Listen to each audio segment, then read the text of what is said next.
যতক্ষণ পর্যন্ত লেগে থাকা দরকার ততক্ষণ মকর লেগে রয়েছেন এবং যেই মুহূর্তে পরিবর্তন করা দরকার মকর কিন্তু সরাসরি তার পরিবর্তন ঘটিয়ে ফেলছেন। এবং এই প্রতিবন্ধকতাগুলির অন্যতম কারণ হল শত্রুতা, কখনো অভ্যন্তরীণ শত্রু, কখনো বাহ্যিক শত্রু। তারা চলার পথকে কণ্টকময় করে তোলে, তারা চলার পথে বাধা সৃষ্টি করে চলে। নিজের জীবনের কঠিন দিকগুলিকে আইডেন্টিফাই করতে পারলেও তাদেরকে জীবন থেকে সরিয়ে দেওয়া, এলিমিনেট করা, এটা কিন্তু মকরের জন্য ভীষণ কঠিন, কষ্টসাধ্য। মকর রাশি বা লগ্নের মানুষরা বহু ক্ষেত্রে অতিরিক্ত চিন্তা করেন, অতিরিক্ত অ্যাংজিয়াস, তারা ওভার থিঙ্কিং, এইটা কিন্তু মকরের অন্যতম বড় শত্রু। মানুষ মকরের উপর ডিপেন্ড করতে পছন্দ করেন, ফলে মকরের পদোন্নতি, উন্নতি এটা অনেক দ্রুত হতে দেখতে পাওয়া যায়। অপরের থেকে দ্রুত পদোন্নতির কারণেই মকরের কিন্তু অটোমেটিক্যালি শত্রু সংখ্যা বাড়তে দেখতে পাওয়া যায়। এবং যদি আমরা দেখতে পাই মঙ্গলের একটা প্রভাব মকরের উপরে রয়েছে, সেই ক্ষেত্রে একটা রেস্টলেস বিহেভিয়ার মকরের ক্ষেত্রে দেখতে পাওয়া যায়। সেই সময় মকর কিন্তু অতি দ্রুত এবং কঠিন সিদ্ধান্ত গ্রহণ করবার চেষ্টা করেন।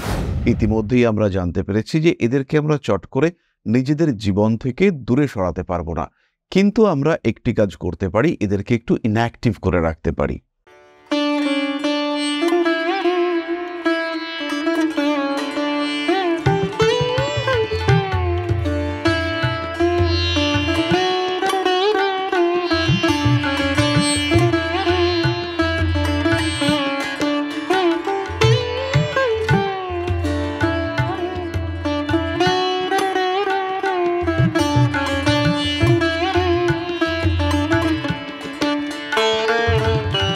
নমস্কার, ঋষিবাণী ইনস্টিটিউট অব ভেদিক অ্যাস্ট্রোলজির পক্ষ থেকে স্বাগত জানাই আজকের জ্যোতিষ আলোচনায়। আমি শান্তনু, আপনাদের সঙ্গে। আলোচ্য বিষয় বিশুদ্ধ জ্যোতিষ এবং মকর রাশি। প্রত্যেকটি রাশির মধ্যেই রয়েছে কিছু পজিটিভিটি। যেমন মকরের ক্ষেত্রে আমরা দেখতে পাই প্রচণ্ডতার ধৈর্য, প্রচুর পরিশ্রম করবার ক্ষমতা, এবং তার সঙ্গে সঙ্গে মকর কিন্তু অত্যন্ত ডায়নামিক, পরিবর্তনপন্থী। যতক্ষণ পর্যন্ত লেগে থাকা দরকার ততক্ষণ মকর লেগে রয়েছেন এবং যেই মুহূর্তে পরিবর্তন করা দরকার মকর কিন্তু সরাসরি তার পরিবর্তন ঘটিয়ে ফেলছেন। সুতরাং মকর রাশি বা লগ্নের মানুষ, তাদের এই পরিবর্তনপন্থী মানসিকতা, অসীম ধৈর্য, পরিশ্রম করবার ক্ষমতা প্রত্যেকটি কিন্তু তার পজিটিভ বিষয়। এইগুলির কারণেই মকর জীবনে এগিয়ে যাওয়ার রাস্তা খুঁজে পান। তবে তার সঙ্গে সঙ্গেই প্রত্যেকটি মানুষের চলার পথে বাধা সৃষ্টি করে বেশ কিছু প্রতিবন্ধকতা, এবং এই প্রতিবন্ধকতাগুলির অন্যতম কারণ হল শত্রুতা, কখনো অভ্যন্তরীণ শত্রু, কখনো বাহ্যিক শত্রু। তারা চলার পথকে কণ্টকময় করে তোলে, তারা চলার পথে বাধা সৃষ্টি করে চলে। প্রথমে আমরা জানব মকর রাশি বা লগ্নের মানুষদের বাহ্যিক শত্রুরা কেমন হয়ে থাকেন। খেয়াল রাখতে হবে মকর রাশি বা লগ্নের মানুষদের শত্রুতা কিন্তু অনেক ছোটবেলা থেকেই শুরু হতে দেখতে পাওয়া যায়। আশেপাশের মানুষজন, খেলার সাথী, সেখান থেকেই একটা শত্রু ভাবাপন্ন মানসিকতা, এটা কিন্তু মকরকে ফেস করতে হয়। তারপরে মকর যখন একটু বুঝতে শেখেন, মকরের মধ্যে ধৈর্য, স্থৈর্য এগুলি বাড়তে দেখতে পাওয়া যায়। মকর লড়াই করেন, মকর চেষ্টা করেন, মকর পরিশ্রম করেন। তখন কিন্তু ধীরে ধীরে মকরের শত্রুদের মধ্যে একটা স্থিত ভাব দেখতে পাওয়া যায়। শত্রুদের সংখ্যা কমতে থাকে এবং শত্রুদের অ্যাক্টিভিটি লেভেল সেটা কিন্তু বাড়তে থাকে।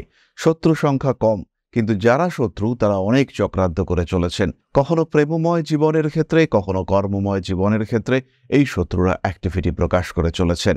আইডেন্টিফাই করতে পারবেন কিভাবে? যে সমস্ত মানুষ ভীষণ বন্ধুত্বপূর্ণ মানসিকতা নিয়ে আপনার কাছে আসছে, আপনার দেওয়া জিনিসপত্র খাচ্ছে না, কিংবা আপনার সঙ্গে কোনো কিছু শেয়ার করছে না, কিংবা আপনার প্রশংসা করছে কিন্তু নিজের বিষয়গুলিকে গোপন রাখার চেষ্টা করছে। ধরুন আপনিও একটি বাইক কিনেছেন, সেই মানুষটিও একটি বাইক কিনেছে, কিন্তু আপনার বাইকটির সে যথেষ্ট প্রশংসা করলেও নিজে কি বাইক কিনেছে সেটা একবারের জন্যও বলছে না। এই ধরনের বন্ধু যারা, তাদের মধ্যে কিন্তু আপনার প্রতি একটা তীব্র শত্রুতার বিষ রয়েছে। এদেরকে আইডেন্টিফাই করা খুব যে কঠিন তা কিন্তু নয়, কিন্তু এদেরকে এলিমিনেট করা যথেষ্ট কঠিন। এরা কখনো আপনার আত্মীয়, এরা কখনো আপনার পার্টনার, এবং এদের সঙ্গে আপনার যে অ্যাটাচমেন্ট সেটি কিন্তু সহজে জীবন থেকে সরিয়ে দেওয়া মুশকিল। কোনো না কোনোভাবে, ওতপ্রোতভাবে এরা আপনার সঙ্গে অ্যাটাচড হয়ে রয়েছেন, এবং মকর রাশি বা লগ্নের মানুষদের জীবনের বিড়ম্বনার অন্যতম বড় কারণ এটি। নিজের জীবনের কঠিন দিকগুলিকে আইডেন্টিফাই করতে পারলেও তাদেরকে জীবন থেকে সরিয়ে দেওয়া, এলিমিনেট করা, এটা কিন্তু মকরের জন্য ভীষণ কঠিন, কষ্টসাধ্য। এর সঙ্গে সঙ্গে কখনো কখনো মকর রাশি বা লগ্নের মানুষরা একটু বেশি প্রতিবাদ প্রিয় হয়ে ওঠেন, এবং মকর যখন এই প্রতিবাদ প্রিয় হয়ে ওঠেন এবং যখন যখন মকর এই প্রতিবাদ প্রিয় হয়ে ওঠেন, ঠিক সেই সময় কিন্তু মকরের শত্রু সংখ্যা বাড়তে দেখতে পাওয়া যায়। সবসময় যে বিরাট কারণ থাকে এই প্রতিবাদের তা কিন্তু নয়, কিন্তু কখনো এথিক্স, কখনো ইগো ইত্যাদির কারণে মকর প্রতিবাদ করে ফেলেন এবং প্রতিবাদ করবার সঙ্গে সঙ্গেই পারিপার্শ্বিক মহলে কিছু শত্রুদের জন্ম হতে দেখতে পাওয়া যায়। মকর রাশি বা লগ্নের মানুষদের পারিপার্শ্বিক অবস্থা, পারিপার্শ্বিক ক্ষেত্র, সেগুলি থেকেই কিন্তু মকরের শত্রুদের জন্ম হতে দেখতে পাওয়া যায়। এবার আমরা চলে আসব আভ্যন্তরীণ শত্রুদের কথায়। প্রথমেই খেয়াল রাখতে হবে এই শত্রুতা কিন্তু অ্যাকচুয়ালি আপনার নেগেটিভ থিঙ্কিং। মকর রাশি বা লগ্নের মানুষরা বহু ক্ষেত্রে অতিরিক্ত চিন্তা করেন, অতিরিক্ত অ্যাংজিয়াস, তারা ওভার থিঙ্কিং, এইটা কিন্তু মকরের অন্যতম বড় শত্রু। এই ওভার থিঙ্কিং এর কারণে মকর ডিসিশন নিতে ভুল করেন, নিজের শরীরের ক্ষতি করেন, নিজেকে স্ট্রেস, টেনশন, অ্যাংজাইটির মধ্যে ফেলে দেন এবং মকর রাশি বা লগ্নের মানুষদের জীবনে অস্থিরতা নেমে আসে। পরবর্তী বিষয়টি হলো অতিরিক্ত দায়িত্ব পরায়ণতা, এবং এই অতিরিক্ত দায়িত্ব পরায়ণতার জন্য কর্মক্ষেত্রে মকর কিন্তু একটা আলাদাই জায়গা পান। মানুষ মকরের উপরে ডিপেন্ড করতে পছন্দ করেন, ফলে মকরের পদোন্নতি, উন্নতি এটা অনেক দ্রুত হতে দেখতে পাওয়া যায়। অপরের থেকে দ্রুত পদোন্নতির কারণে মকরের কিন্তু অটোমেটিক্যালি শত্রু সংখ্যা বাড়তে দেখতে পাওয়া যায়। ইচ্ছায় হোক অনিচ্ছায় হোক মকরের কিন্তু পারিপার্শ্বিক ক্ষেত্রে দেখতে পাওয়া যায় জটিলতা, শত্রুতা ইত্যাদি ক্রমাগত বেড়ে উঠেছে। তাই মকর রাশি বা লগ্নের মানুষ তারা ইচ্ছায় হোক অনিচ্ছায় হোক নিজের আশেপাশে একটা শত্রুতার বেড়াজাল অটোমেটিক্যালি তৈরি করে ফেলেন। পরবর্তী বিষয়টি হলো মকরের অস্থিরতা।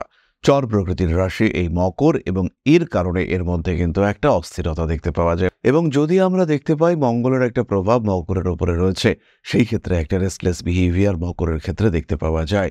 সেই সময় মকর কিন্তু অতি দ্রুত এবং কঠিন সিদ্ধান্ত গ্রহণ করবার চেষ্টা করেন, এবং এই অবস্থায় মকর কিন্তু আগুপিছু চিন্তা না করে সিদ্ধান্ত গ্রহণ করে ফেলেন। মকর রাশি বা লগ্নের মানুষদের জীবনে এই অস্থিরতা কিন্তু আমরা অবশ্যই দেখতে পাই। এই অস্থিরতাই মকর রাশি বা লগ্নের মানুষদের জীবনের অন্যতম প্রধান এবং বড় একটি শত্রু। সুতরাং মকর রাশি বা লগ্নের মানুষদের আভ্যন্তরীণ এবং বাহ্যিক শত্রু, তাদেরকে কি করে আইডেন্টিফাই করবেন, তাদের অ্যাক্টিভিটি কেমন হবে সেটিকে আমরা উপলব্ধি করতে পারলাম। এবারে আমরা জানবো কি করে এদের থেকে একটু দূরে থাকা যায়, কিংবা কিভাবে এদেরকে একটু ইনঅ্যাক্টিভ করে রাখা যায়। ইতিমধ্যেই আমরা জানতে পেরেছি যে এদেরকে আমরা চট করে নিজেদের জীবন থেকে দূরে সরাতে পারবো না, কিন্তু আমরা একটি কাজ করতে পারি, এদেরকে একটু ইনঅ্যাক্টিভ করে রাখতে পারি। এই ক্ষেত্রে প্রথম যে কাজটি আমরা করব সেটি হলো মহামৃত্যুঞ্জয় মন্ত্রপাঠ। প্রতিদিন 28 বার করে আমরা মহামৃত্যুঞ্জয় মন্ত্রপাঠ করব। আমাদের ইষ্ট মন্ত্র সেটাও আমরা তার সঙ্গে সঙ্গে অবশ্যই পাঠ করবার চেষ্টা করব। এই ক্ষেত্রে খেয়াল রাখতে হবে পারিপার্শ্বিক পরিস্থিতি যাই হোক না কেন মন্ত্র যেন আমরা কন্টিনিউয়াসলি পাঠ করতে পারি। এই সমস্ত শত্রুদেরকে নিষ্ক্রিয় করবার জন্য আমরা আরও একটি কাজ করতে পারি, সেটি অত্যন্ত সহজ কাজ। প্রথম যে কাজটি করতে হবে সেটি হলো কিছুটা কাজল তৈরি করে নিতে হবে, এবং এই কাজল আমরা অবশ্যই তৈরি করব আম পাতায়, অর্থাৎ সর্ষের তেল মাখিয়ে সেই আম পাতা প্রদীপে ধরে যে ভূষকালি তৈরি করা হয় সেই ভূষকালি তৈরি করতে হবে, এবং সেই ভূষকালি মাখা পাতার ওপরে লেবুর কাটা দিয়ে আমরা শত্রুদের নাম লিখে দেব। তাকে ভাঁজ করে বাড়ির পশ্চিম দিকে যেখানে আমরা কিছুটা জায়গা পাবো বা কোনো একটা জমি পাবো সেখানে সেটাকে পুঁতে দেওয়ার চেষ্টা করব।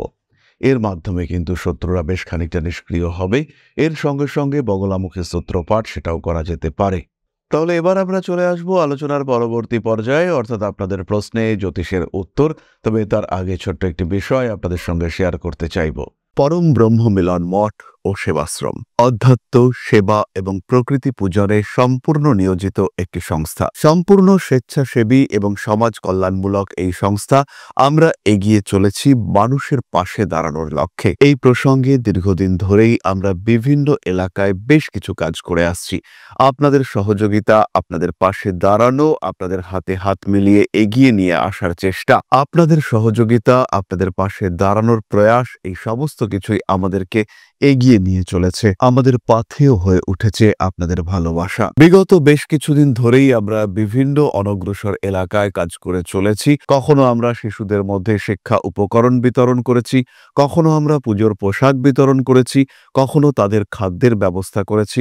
আমরা কন্টিনিউয়াসলি তাদের পড়াশোনার জন্য 2টি ফ্রি কোচিং সেন্টার শুরু করেছি। তাদের মধ্যে ক্রিয়েটিভ অ্যাক্টিভিটিগুলিকে জাগ্রত করবার জন্য সম্পূর্ণ বিনামূল্য একটি নৃত্য শিক্ষা প্রশিক্ষণের ব্যবস্থা সেটা আমরা করতে সক্ষম হয়েছি এবং এই প্রত্যেকটি পদক্ষেপেই আমরা পেয়েছি আপনাদের সঙ্গ, আমরা পেয়েছি আপনাদের সহযোগিতা, আমরা পেয়েছি আপনাদের ভালোবাসা। আমরা শীতকালে কম্বল বিতরণ করেছি, আমরা মায়েদের মধ্যে খাদ্য উপকরণ, পুষ্টি উপকরণ বিতরণ করেছি, আমরা বিতরণ করেছি ডেঙ্গুর সময় প্রচুর মশারি। এই প্রত্যেকটি কাজেই আপনারা ছিলেন আমাদের পাশে। বর্তমানে মানুষের ভালোবাসায় আমরা ধীরে ধীরে আরেকটু বড় হয়ে উঠছি। এই অবস্থায় বর্তমান পরিস্থিতিতে এই কাজগুলিকে আরো এগিয়ে নিয়ে যাওয়ার জন্য, সুষ্ঠুভাবে করবার জন্য প্রয়োজন একটি পরিকাঠামো। তাই আমরা চিন্তা ভাবনা করছি একটি আশ্রম ফরমেশনের, এবং এর জন্য প্রয়োজন জমি, এর জন্য প্রয়োজন পরিকাঠামো। তাই যারা আমাদের সাবস্ক্রাইবার রয়েছেন, যারা আমাদের ভিউয়ার রয়েছেন, যারা আমাদের ফলোয়ার রয়েছেন,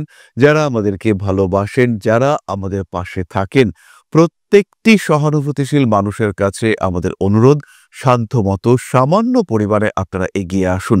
বিন্দু বিন্দুতে সম্পূর্ণ হবে সিন্ধুর গঠন, তৈরি হবে পরম ব্রহ্মমিলন মঠ ও সেবাশ্রমের পরিকাঠামো। তাই যারা বিভিন্ন সময় বিভিন্ন অবস্থায় মানুষের পাশে গিয়ে দাঁড়ান, যারা প্রকৃতিকে ভালোবাসেন, যারা জীবনকে এগিয়ে নিয়ে যাওয়ার পথে অন্যকে সাহায্য করতে পছন্দ করেন, সেরকম প্রত্যেকটি মানুষের কাছে আমাদের সাধারণ অনুরোধ, আমাদের এই মহৎ উদ্দেশ্যকে সফল করে তুলবার জন্য যতটুকু সম্ভব, যতটুকু সাধ্য, অবশ্যই এগিয়ে আসুন, বাড়িয়ে দিন সামান্য সহযোগিতার হাত।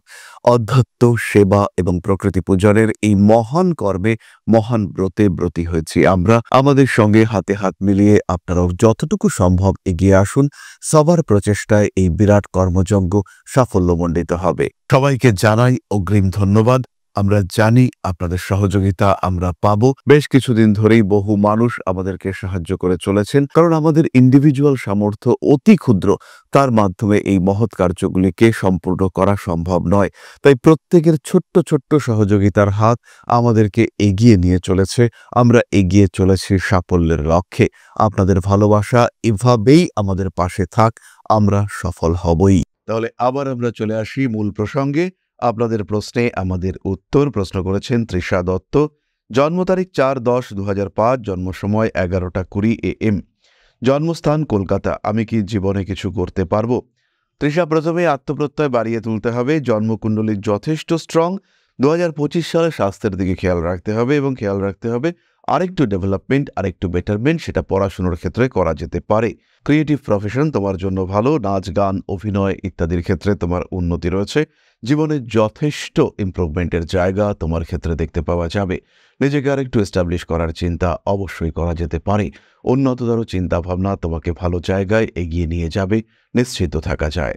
প্রপার এস্টাবলিশমেন্ট আমরা দেখতে পাবো 24 বছর বয়সে, অর্থাৎ 2029 সাল থেকে তুমি এস্টাবলিশড লাইফ লিড করতে পারবে। নিশ্চিন্ত থাকতে হবে। আর আরও একবার বলবো, বাড়িয়ে তুলতে হবে আত্মপ্রত্যয়। তাহলে আজকের আলোচনা আমরা আর দীর্ঘায়িত করব না। সবাই সুস্থ থাকুন, ভালো থাকুন। মা শ্রী শ্রী আদিশক্তির আশীর্বাদে আরও আরও আরও সমৃদ্ধ হয়ে উঠুক আপনাদের জীবন। জয় মা আদিশক্তি। নমস্কার।